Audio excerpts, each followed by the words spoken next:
আসসালামু আলাইকুম রহমতুল্লাহ। একের পর এক থলের বিড়াল আর নোংরামিতে পারদর্শী এনসিপির নেতাকর্মীদের কর্মকাণ্ড ফাঁস হচ্ছে। আপনারা দেখেছেন বৈষম্য বিরোধী ছাত্র আন্দোলনের এক নেত্রী, এনসিপির বর্তমান সময়ের এনসিপির নেত্রী ফাতেমা খানম লেইজা চট্টগ্রামের, তার মাদক মানে সিগারেট খাওয়ার স্টাইল, সিগারেট খেয়েছে এবং তার শরীরের যে জেস্চার, অঙ্গভঙ্গি, কাপড় চাপড়, শর্টকাট এবং বিভিন্ন অঙ্গ নাড়ানোর যে ভঙ্গিমা, সেটা অশ্লীল, নোংরামি বই আর কিছু নয়।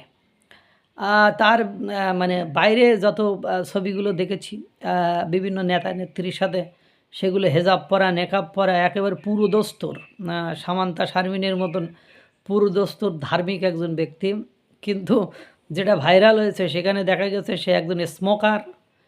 ইট মে বি গাঞ্জা, এর মধ্যে গাঞ্জাও হতে পারে, যেভাবে টান দিচ্ছে একদম সেইন স্মোকার এবং হ্যাবিচুয়েটেড স্মোকার না হলে এই ধরনের ধূমপান করা যায় না। অবশ্য আমি ধূমপান করি না, এই জন্য জানিও না। তারপরেও যাদেরকে দেখেছি এই ধরনের, কারণ ধূমপান যারা ফার্স্টলি করে তাদের কাশি হয়, এ হয়, তা হয়, আর সে যেভাবে টানছে তাতে করে বোঝাই যায়। তারপরে তার মানে শরীরের বিভিন্ন পার্টসপাতি যেভাবে ভিডিও করে দেখালো, তাতে করে বলার অপেক্ষা রাখে না। এবং তাকে বহিষ্কার করার জন্য এনসিপির যে বহিষ্কার আদেশের পত্র, সেখানে তাকে মাদকাসক্ত বলে ওরা স্বীকার করেছে এবং মাদকাসক্ত এবং অশ্লীল কার্যকলাপের জন্য তাকে দল থেকে বহিষ্কারের কথা তারা সেখানে লিখেছে। যদিও ফাতেমা খানম লেইজা বাইরে তার বিশাল চাকচিক্য এবং বাইরে এখন পদ্মাশীল একজন নারী, তার মতো পদ্মাশীল নারী নেত্রী মানে আর হতে পারে না, এরকম একটা অবস্থা। কিন্তু অভ্যন্তরীণ অবস্থা, এটা কীভাবে ভাইরাল হলো আল্লাহই ভালো জানে।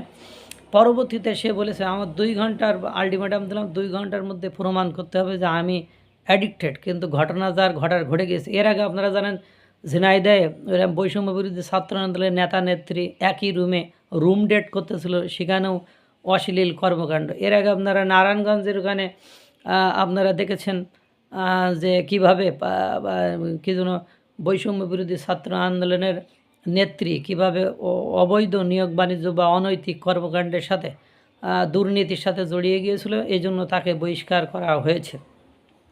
পাশাপাশি আপনারা জানেন রংপুরে একটা গ্রুপ সেখান থেকে পদত্যাগ করেছে, 16 জনের একটা গ্রুপ। সব কিছু মেলায় দেখা গিয়েছে নতুন যে ছাত্রছাত্রী তারা ওই যে প্রথমে যে কথা বলেছিলাম, এরা ধ্বংসাত্মক কর্মকাণ্ড, হুমসিকাল কর্মকাণ্ডের জন্য perfect, not perfect for doing a good job. এই যে ভালো কোনো কিছু করার জন্য এরা পারফেক্ট নয়, যতই আপনারা বলেন না কেন। আল্লাহ তাআলা সকলকে ভালো রাখুক, সুস্থ রাখুক।